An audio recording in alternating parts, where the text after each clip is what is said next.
क्या शेषासाइट टेक्नोलॉजीज का रेवेन्यू और प्रॉफिट मार्जिन्स में आई रीसेंट गिरावट किसी बड़ी दिक्कत का इशारा है, या फिर ये लॉन्ग टर्म इन्वेस्टर के लिए एक टेम्परेरी ऑपरेशनल सेटबैक है? आज की इस वीडियो में हम शेषासाइट टेक के financial numbers, working capital days और अनएक्सपेक्टेड मार्जिन्स ड्रॉप के असली रीजंस का कंप्लीट फंडामेंटल एनालिसिस करेंगे। आगे बढ़ने से पहले एक ज़रूरी बात, ये वीडियो सिर्फ एजुकेशनल पर्पस के लिए है और इसमें किसी भी तरह की बाय या सेल रिकमेंडेशन नहीं दी जा रही है। इन्वेस्टमेंट करने से पहले अपने खुद का एनालिसिस जरूर करें। नमस्कार। आज हम एक ऐसे फाइनेंशियल रहस्य की गहराई में उतरेंगे जिसने हाल ही में मार्केट में काफी हलचल मचा दी थी। हम बात कर रहे हैं शेषासाई टेक्नोलॉजीज लिमिटेड की, जिसे STWILE भी कहा जाता है। इनके नंबर्स में अचानक एक ऐसी गिरावट आई कि काफी पैनिक फैल गया।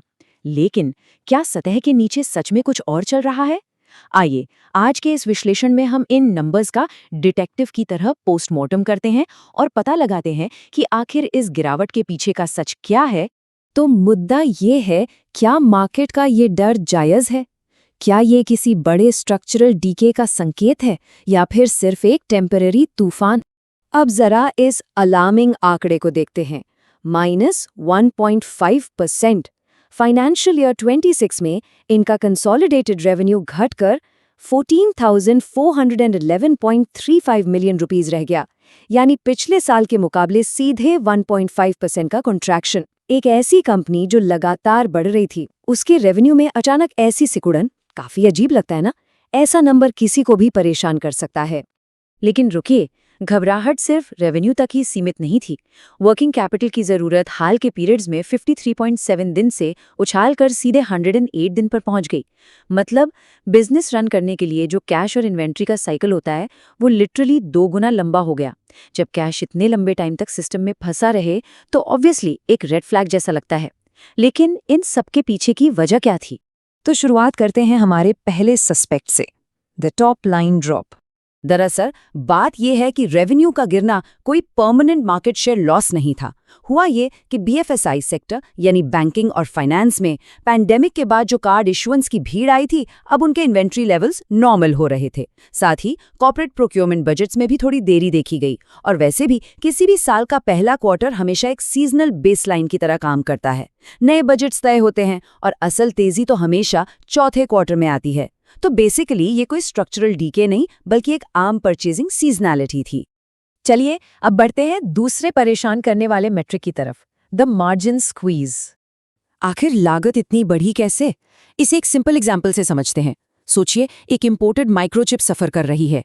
वेस्ट एशिया में चल रहे कॉन्फ्लिक्ट्स की वजह से मैरिटाइम रूट्स बदल दिए गए, जिससे शिपिंग में देरी हुए और फ्रेट कॉस्ट्स आसमान छू गए। उस पर से मेजर करेंसीज के मुकाबले अपना रुपी थोड़ा कमजोर हो गया। इन सब एक्सटर्नल फैक्टर्स ने मिलकर रॉ मटेरियल की लैंडेड कॉस्ट यानी उसके फैक्ट्री तक पहुंचने की लागत को एकदम से बढ़ा दिया। और इन एक्सटर्नल शॉक्स की यूनिट लेवल इकोनॉमिक्स पर बड़ी ही कड़ी चोट पड़ी।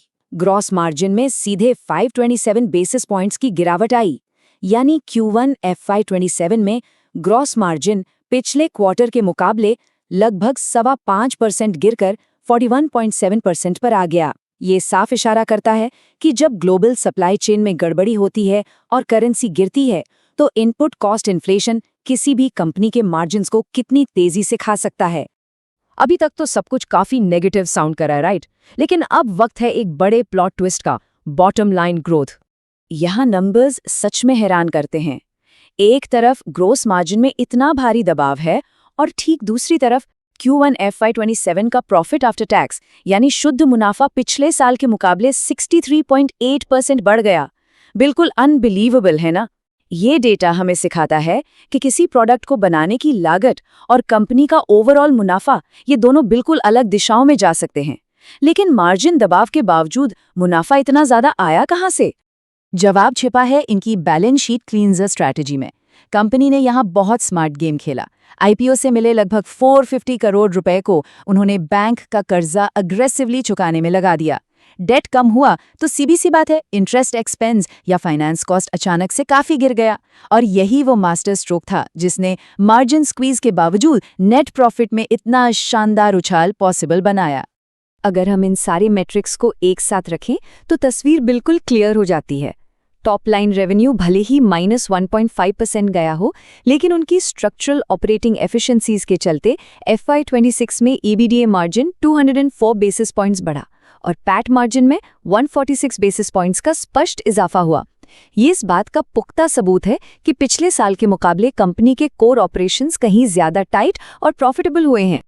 अब वक्त है उस सबसे बड़े सवाल को एड्रेस करने का, दी एलिबाई, वर्किंग कैपिटल एक्सप्लेन्ड। तो बात ऐसी है कि जो इन्वेंट्री साइकिल 108 दिन का हो गया था, वो एक्चुअली एक डिफेंसिव सेफ्टी नेट था। ग्लोबल शिपिंग शॉक से अपने काम को बचाने के लिए कंपनी ने इंपोर्टेड माइक्रोचिप्स और मेटल शीट्स का सेफ्टी स्टॉक पहले से बना लिया। दूसरी तरफ उन्हें PSU बैंक्स के मल्टी ईयर कॉन्ट्रैक्ट्स मिल गए। अब हम सब जानते हैं कि सरकारी बैंक्स के पेमेंट साइकिल्स नेचुरली थोड़े लंबे होते हैं, इसीलिए पैसे आने में लगने वाले दिन 69.3 से बढ़कर 83.4 दिन हो गए।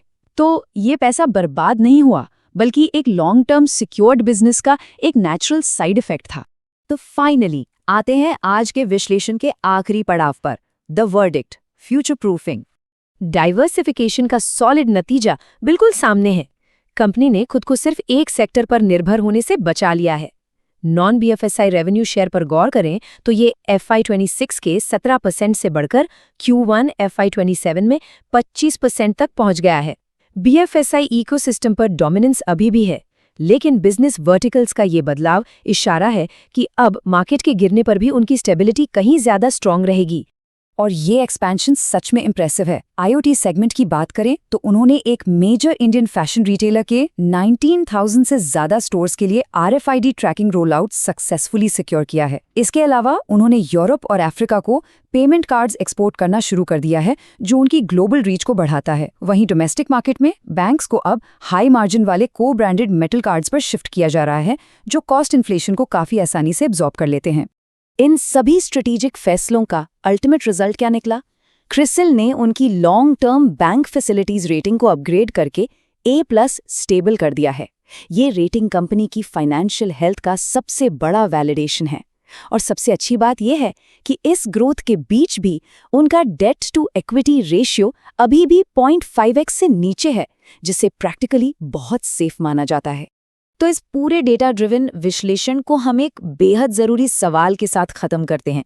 जिस तरह से उन्होंने डेट कम किया है और एग्रेसिवली नए सेक्टर्स में कदम रखे हैं, क्या ये एंटरप्राइज डाइवर्सिफिकेशन उनकी बैलेंस शीट को फ्यूचर के बड़े इकोनॉमिक तूफानों से हमेशा के लिए बचा पाएगा? ये एक फंडामेंटली डी रिस्क्ड मॉडल तो ज़रूर लगता है, लेकिन आने वाले क्वार्टर्स में ये स्ट्रैटेजी कैसे प्ले आउट करती है, उस पर नज़र रखना बेहद रोचक होगा। आज की इस चर्चा में बस इतना ही।